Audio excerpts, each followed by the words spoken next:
Hi there, this is Chef Eric. I'm here at the City of Hope in Phoenix. We are working with the recipes from cancer fighters, and today we are showing you a little twist on what I like to call a new Thanksgiving tradition. This is a great sweet potato and acorn squash recipe. It's a good side dish. Not everything has to be mashed and all cooked together. So this is a great recipe. This is great in fiber.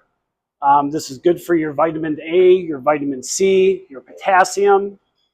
So very simple. Anyone can do this recipe. The reason we're showing this recipe today is because I know a lot of people see acorn squash in the grocery store and they're probably quite intimidated and don't know what to do with it.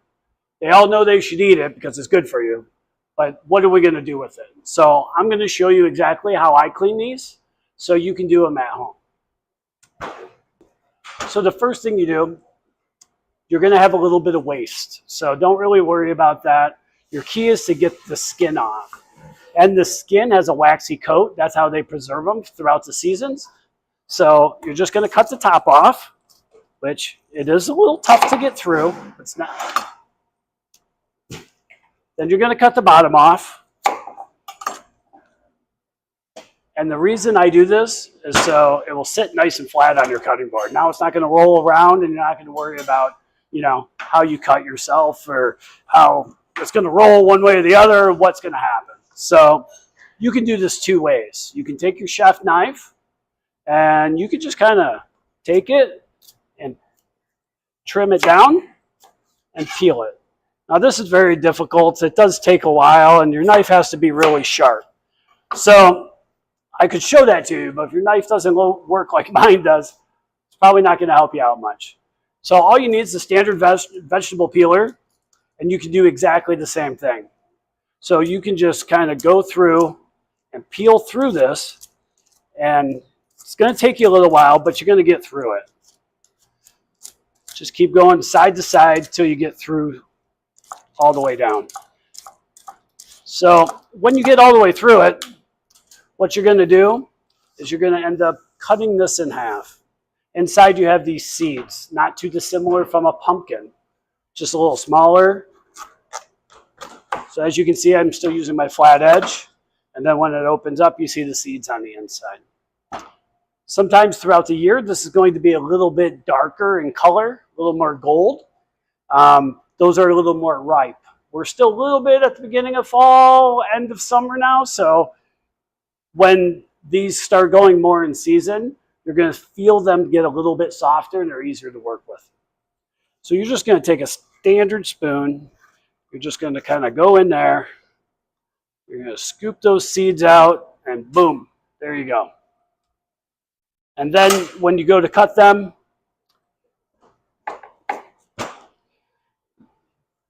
you're going to just, if you have any extra little skin on there, you're just going to trim it off.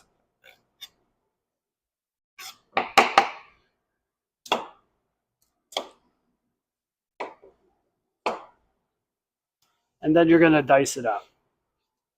So the best way to dice it's the same way. So just cut it down. Depending on the size that you're looking for, we're looking about 3/4 of an inch. And you're going to cut them like that. And then you're going to set those aside after you get all those done, and you're going to work on your sweet potatoes.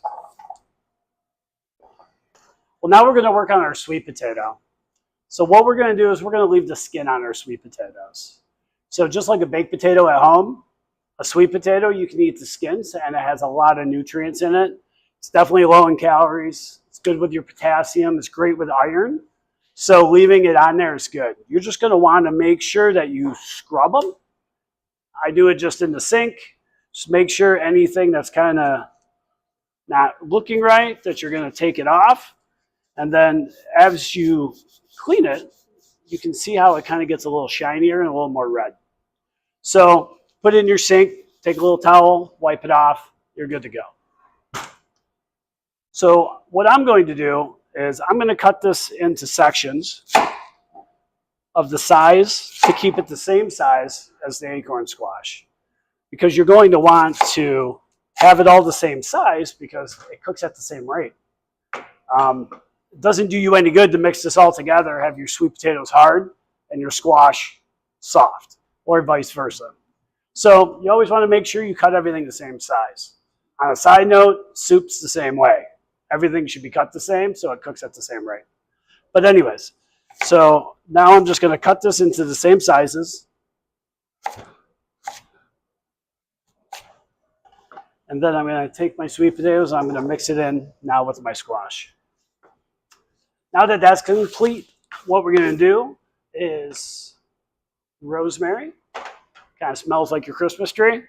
But to clean this, you just kind of swipe down the stem.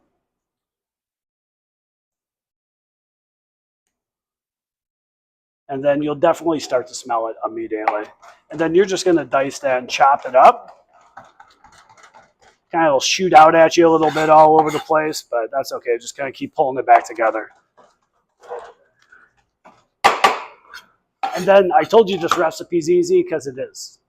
Because at this point, all you're going to do is you're going to add the salt as it's measured out, black pepper, the rosemary that we discussed, extra virgin olive oil, and then you're just going to give it a quick little toss until it's nicely coated.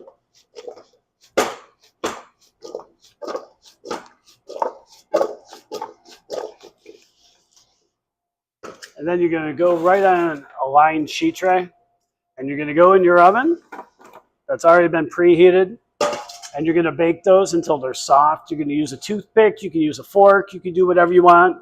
I usually use the end of my paring knife just to kind of stick it in there a little bit, and then if it comes out smooth, then you know they're ready to go. Well, that's going to take about 20-25 minutes in your oven, give or take, which gives you a great time to clean up. As you can see, we're ready to go. So this is the way they look when they come out. If you want, you can add some more fresh herbs. You can do whatever you want. You can add a little more flavored oil. You can mix it up as you go. But as the recipe goes, this is how we have them finished. And then we're just going to scoop them right into a nice serving container. You can put them directly right on your table. Trust me, people are going to like this a lot better than the mashed options. Has some bite left to it, and they can mix through it, and you see the fresh herbs and the way it smells when you come out of your oven. It's going to be so much better than those other ones. So that's all we have today. So I hope you enjoyed this recipe. I hope cutting up the acorn squash kind of helps, gives you a little background of kind of what we do, and we look forward to seeing you next time. Once again, thank you from the Cancer Fighters, and this is Chef Eric. So have a great night.